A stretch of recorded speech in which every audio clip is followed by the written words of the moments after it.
नमस्कार, अटल न्यूज़ में आपका स्वागत है और मैं आपसे मुखातिब हूँ समीर अब्बास। महिलाओं में कहीं न कहीं हम देखते हैं और ये बात सही है कि वक़्त के साथ कहीं न कहीं जानकारी में तेज़ी आई है, लेकिन अभी भी जो है इन्फॉर्मेशन की बहुत कमी नज़र आती है।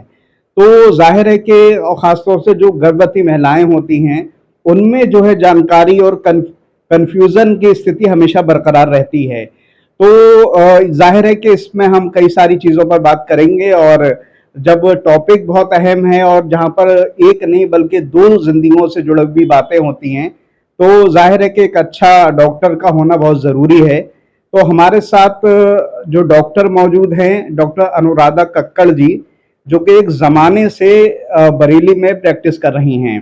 वो मूलतः बरेली की नहीं है रहने वाली, वो बरेली की कहना चाहिए मगर लफ्ज़ों में इस तरह से कहूँ वो बहू हैं, तो सही होगा। मेरठ की रहने वाली हैं, उन्होंने अपना जो एमबीबीएस और एमएस है, वो कानपुर से मुकम्मल किया और उसके बाद जो है वो बरेली आ गई और बरेली में जो सुमन अस्पताल है वहाँ पर वो अपनी सेवाएं दे रही हैं।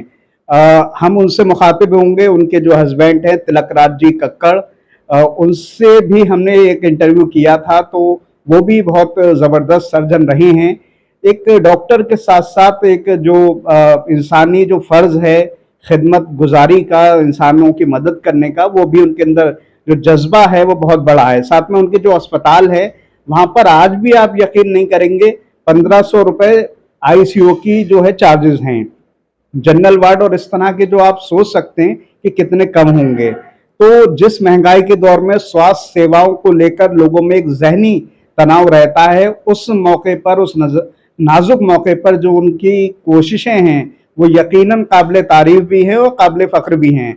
तो हम डॉक्टर अनुराधा कक्कड़ जी से मुखातिब होंगे, कुछ उनसे जानेंगे कि किस तरह की जानकारी देना चाहती हैं महिलाओं को और साथ में जो है किस तरह से उन्होंने बरेली को बदलते हुए देखा। मैं सीधे आपसे मुखातिब होऊँगा। मैं शुरुआत यहाँ से करूँगा क्योंकि बरेली में हैं आप, बरेली में एक ज़माने से हैं। बरेली में हिंदी, उर्दू खूब बोली जाती है और आला हज़रत साहब की दरगाह भी है और नात नगरी भी है। तो एक तारुफ़ जिसे बोलते हैं, इंट्रोडक्शन, वो मैंने आपको देने की कोशिश की है। कुछ इज़ाफ़ा करना चाहें क्योंकि तजुर्बा और जो संघर्ष है, वो एक लंबा है आपका।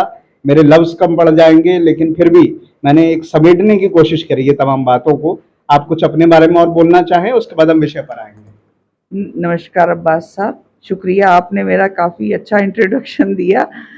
मैं डॉक्टर अनुराधा कक्कड़ सुमन अस्पताल में पिछले 32 वर्ष से कार्यरत हूँ। बरेली के मरीजों को मेरी समझ से कोई इंट्रोडक्शन की ज़रूरत नहीं है, सभी लोग जानते हैं।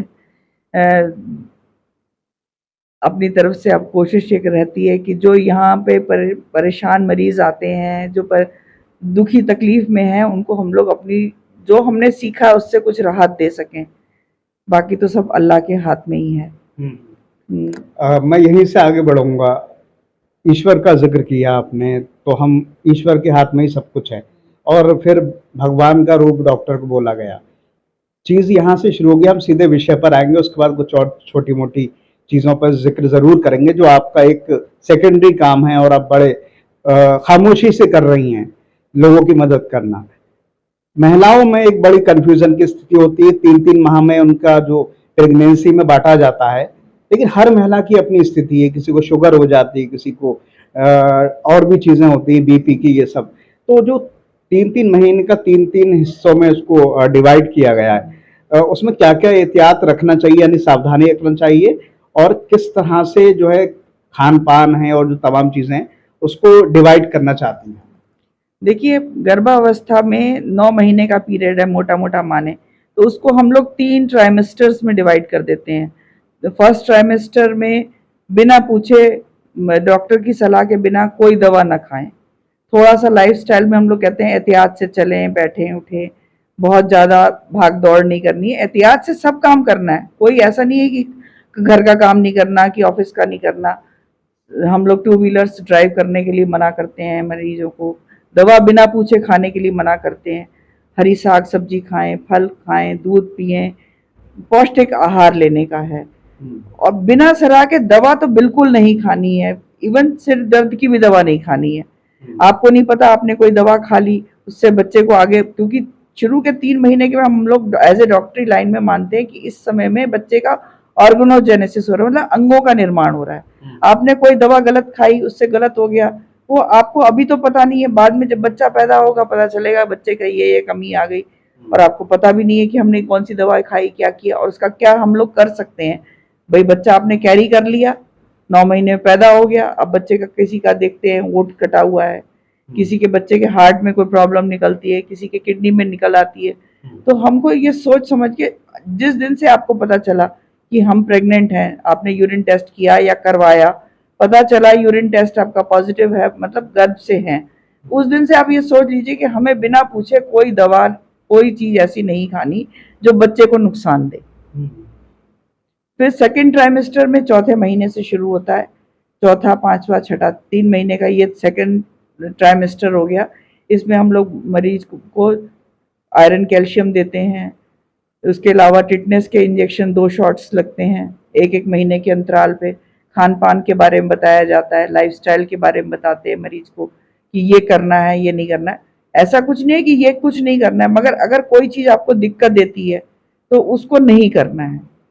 जैसे संभोग की बात आती है, अक्सर लेडीज पूछती हैं इस टाइम में करना चाहिए। अगर आपको लगता है कि इस समय हमें तकलीफ होती है तो हमें नहीं करना है। कोई इन्फेक्शन है उस समय बिल्कुल नहीं करना है। कोई दर्द की तकलीफ है, नीचे पेड़ों में दर्द है, या ब्लीडिंग की समस्या किसी को भी फर्स्ट ट्राइमेस्टर में हो गई तो उसको तो बिल्कुल नहीं करना है। ऐसे में हम लोग थोड़ा रेस्ट भी बताते हैं, खाने पीने का बताते हैं, क्योंकि उस समय उल्टियां वगैरह खत्म हो जाती है जो कि शुरू के 3 महीने में बहुत ज़्यादा होती हैं। तो इस टाइम में हम मरीज को कहते हैं कम नमक तेल का खाना खाएं, फल खाएं, हरी सब्जी खाएं, पानी खूब पिएं, पैदल चलें, कुछ नॉर्मल एक्सरसाइज भी करें जो वो अफोर्ड कर सकें। ये ना कि हम कर नहीं सकते, जबरदस्ती कर रहे हैं क्योंकि डॉक्टर ने बता दिया। नॉर्मल दिनचर्या हमारी ऐसी होनी चाहिए कि भाग दौड़ नहीं करनी, काम सब करना है, सहज सहज, एक वर्ड है सहज, सहज मतलब आराम आराम से सब काम करें। पैदल जरूर चलना चाहिए।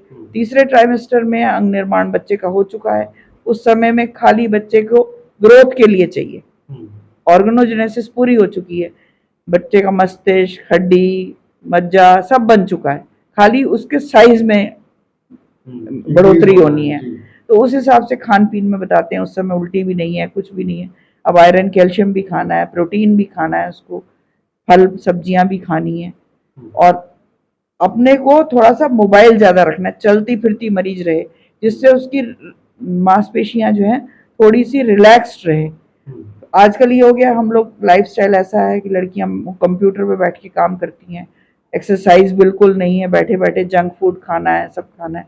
उस चक्कर में ये हो गया कि रगें टाइट हो जाती हैं। जब दर्द आने का टाइम है, दर्द नहीं आ रहे हैं, उस समय पता चला पेन नहीं हो रहे हैं, डेट निकल गई है, या खान पीन गलत है, उस चक्कर में पानी कम हो गया है। ये बहुत कॉमन समस्या है लड़कियों में। गर्भावस्था में अल्ट्रासाउंड हमने कराया, उसमें हमें लग रहा है कि बच्चे का साइज छोटा है। तो क्यों छोटा है? या तो पानी कम है या बच्चा बढ़ नहीं रहा है। तो उसमें यह है कि पानी को ज़्यादा हम कर सकते हैं, मरीज को कह सकते हैं पानी पियो, बाई करवट लेटें, हरी साग सब्जियां खाएं, थोड़ा थोड़ा सा मरीज को यही कहते हैं कि भाई चलती फिरती रहो, उससे ये रगें खुली रहती है। नॉर्मल डिलीवरी के टाइम पे आसानी हो जाती है। आप शुरू से चले फिरे ही नहीं, बेड रेस्ट ज़्यादा करा, मॉडरेट लाइफस्टाइल आपने रखा, तो फिर ये होता है कि चांसेस काफ़ी फेयर हो जाते हैं कि सिजेरियन